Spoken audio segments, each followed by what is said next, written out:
Thank you guys for coming out today. I want to say thanks to my brothers, all the veterans and their families who showed up today and supporting this press conference and just the message that we have to send. Thank you guys for your service. And sisters. That's right, brothers and sisters. Thank you. I also do want to take time to honor the men that we lost at Abbey Gate, the 13 service members, and also I believe Tyler Vargas is his name, the Marine who's missing his arm and his leg who came home. But what this press conference to me is really about is what I think they would want it to be about, and making sure that this never happens again. And for that to be possible, we actually have to have strong leadership. And I think we have to delineate between the strong leadership that we had in the past with President Trump, who didn't get us into any foreign wars, though everybody in the media and all of his haters and detractors said that he would. He didn't get us into any foreign wars, and he was actually great for veterans. He signed the Mission Act, which would allow veterans to go out into the private sector and get health care. And when I talk to veterans, I'm on the Veteran Affairs Committee up in Washington, D.C. When I talk to veterans, it's one of the things that they're the most appreciative of. But I want to talk a little bit about Kamala Harris and what Ms. Swoboda just said about how she did confirm that she was the last person in that room, and she did sign off on. And I want to go through what she signed off on. All right. She signed off on leaving $7 billion of U.S. taxpayer-funded equipment behind that's now being used to oppress some of our allies around the world, kill some of our allies in that region. It's also being sold, and those profits are being used to fund terrorism around the world.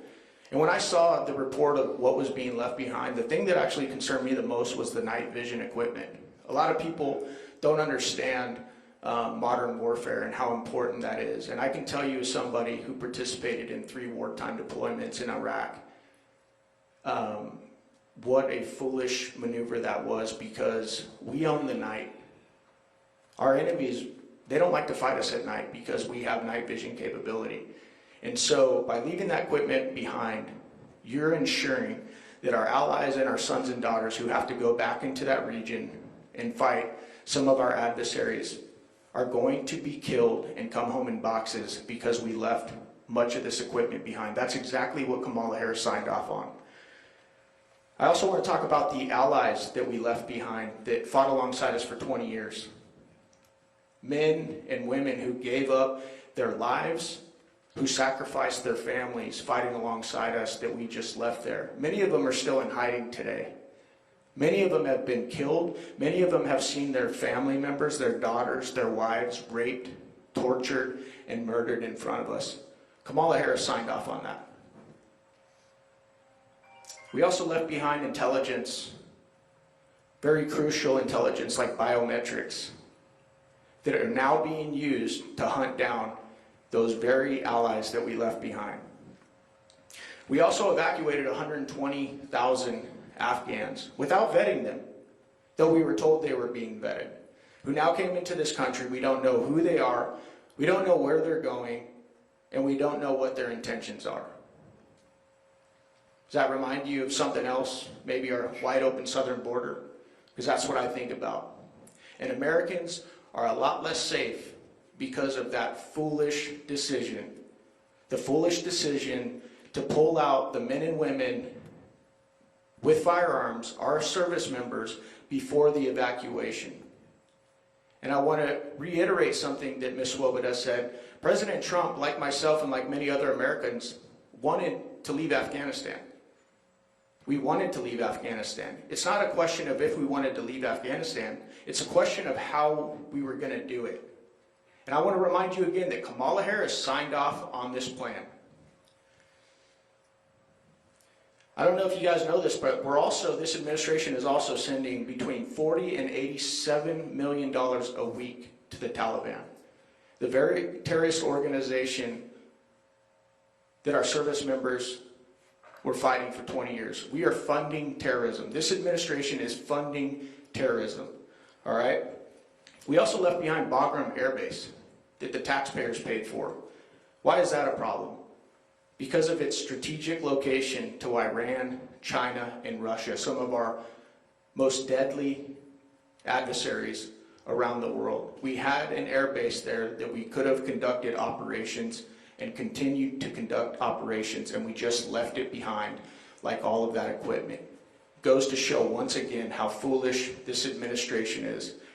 The last thing I want to talk about before I turn the mic over is how completely unable and unqualified Kamala Harris is to have this job.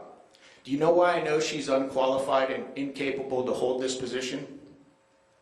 Because she can't even do the very thing that I'm doing right now. She cannot talk to the press. She's incapable of talking to you guys, the press. How does that make you guys feel as you sit there and look at me behind your cameras? She won't even talk to you. You know why she won't talk to you? Because her team is terrified at what she might say.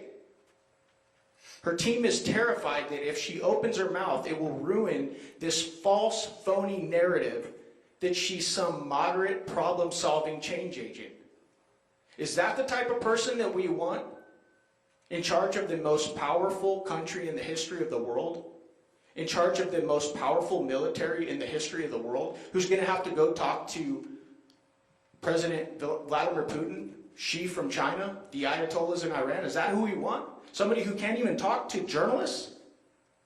It's not who I want as the commander-in-chief. So I'll ask you guys again, what's it going to take for you guys in the media to quit covering for these people? What's it going to take for those of you guys that are getting ready to cast your vote for somebody who at best case scenario is a socialist, worst case scenario is a communist? Are you going to have to stand in a bread line and wait to get food for your family? Is that what it's going to take? Huh? Maybe it's your private property that they're going to steal from you and then give it to somebody who didn't work for it. Is that what it's going to take? God, I hope not. I hope we never get the chance to find out what this vice president is capable of. Because, and I know some of you guys poo-poo that and you say, oh, Eli, what are you talking about? She's not a socialist, she's not a communist. Really? Then why does she talk about equal outcomes? Why does the vice president candidate that she picked to run alongside her on the ticket, why did he say that one man's socialism is another man's neighborliness? Huh? Tell me that. These are the most debunked ideologies in the history of the world. And if you want to go look at a couple experiments, same people, same time, same ethnicity, same religions, go look at Germany, East and West Germany. Go look at Korea, North, South Korea. One side was capitalistic, the other side totalitarian in nature. How did that work out? Where would you rather live? So for all of you folks out there that haven't figured it out, government, increased government is never the solution. It's usually the problem. And these people are going to continue, even ones that have been in power for 4 years are going to try and convince you that they're going to make your lives better. And she's so phony that she's now trying to tell you that this very border that she was tasked to secure, she's going to fix it. Right. She's going to fix it. The borders are. Right? No, she's not. And so that's why this election is so important, and that's why it's so important that we cast our vote behind somebody who's already shown us that he can do it. Not only that showed us that he can bring back prosperity to this country, but showed us that he could secure that southern border, that he could make us safer again. That's why this election is so important.